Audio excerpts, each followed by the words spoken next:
Hello and welcome to this AB Tutor demonstration video. In this video I shall cover some of the main differences between version 8 and version 9 of AB Tutor. This is intended for current users of version 8 who are interested in the upgrade. We've kept the main interface relatively similar to version 8 to minimise the amount of retraining required. In fact, a lot of end users will be able to continue using the software in the same way they used to, whilst taking advantage of many of the improvements. The main change in version 9 is the introduction of the central server. This is a new component of AB Tutor which will always be running on your network, allowing the clients and consoles to connect directly to it rather than trying to find each other. This will eliminate all of the most common connection problems. The central server will also act as a storage repository for the client logs, allowing console users to access them at any time, rather than having to rely on the clients being turned on and fetching the logs from them.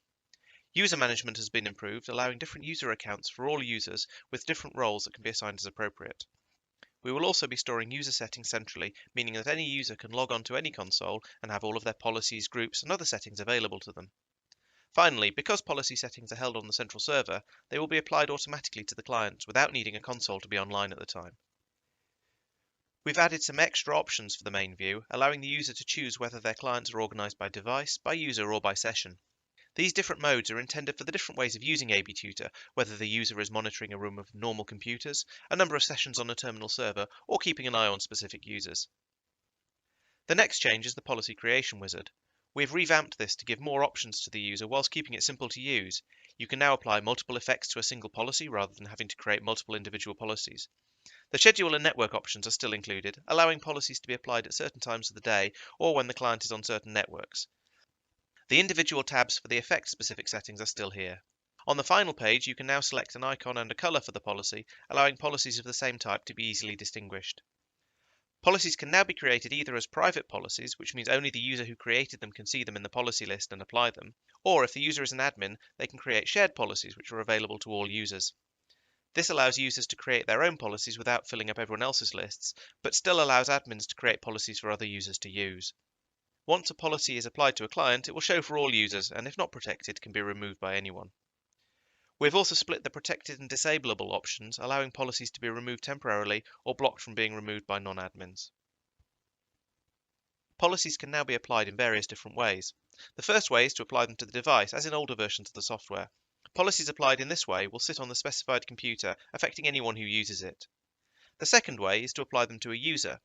These policies will follow that user around, being automatically applied whenever the user logs into a computer and being removed when they log off. Next, policies can be applied to a session. These policies will expire when the user logs off. Finally, policies can be applied to groups, including the All Devices group. These policies will affect all sessions in the relevant groups and can't be removed by non-admins. Applied policies will be shown with a small icon in the corner to clarify why they are affecting that session. Any applied policy will show further information in its tooltip, including why it's applied, who owns the policy, and whether it is disableable, protected, or temporary. The private versus shared split also applies to lock screens, key sequences, and launch manager entries, allowing admins to give users pre-built commands and settings to use. In AB version 9, we have introduced some new group types. We still have groups of devices, but now groups of users can be created, allowing specific users to be restricted or monitored. We also have string match versions of these groups, which allow wildcards to be used and allow unregistered users to be added to a group. Finally, we also have dynamic groups, which allow students to join a teacher's group instead of the group having to be defined in advance. There are multiple ways to add entries to a group, including selecting them from a list, entering them manually, dragging them from the All Items view, or setting up sync jobs with Active Directory. We have added an option for scheduled wake on LAN, allowing client machines to automatically be turned on at specified times. With the new user management in AB Tutor, we now have different levels of settings. An administrator can set up global default settings which will affect a new user. The user can then override these settings by configuring their own, but the user settings can be further overridden by an administrator setting the global overrides. This gives the maximum flexibility whilst keeping the interface as clean for normal users as possible. These settings include things like the icons which appear on the toolbar and watch settings. The central server comes with a web interface for configuration. The dashboard gives the administrator quick links to license the install, download the console and client installer, and other commonly used options. From the Devices tab, new client installs can be approved, and a list of existing registered clients can be seen. The Users tab allows users to be created and roles given to them, including client users, console admins, and web admin.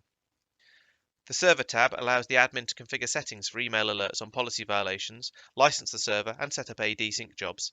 These AD sync jobs can keep AB tutor groups synchronized with an AD OU and can also add new AB users when AD users are added to an OU.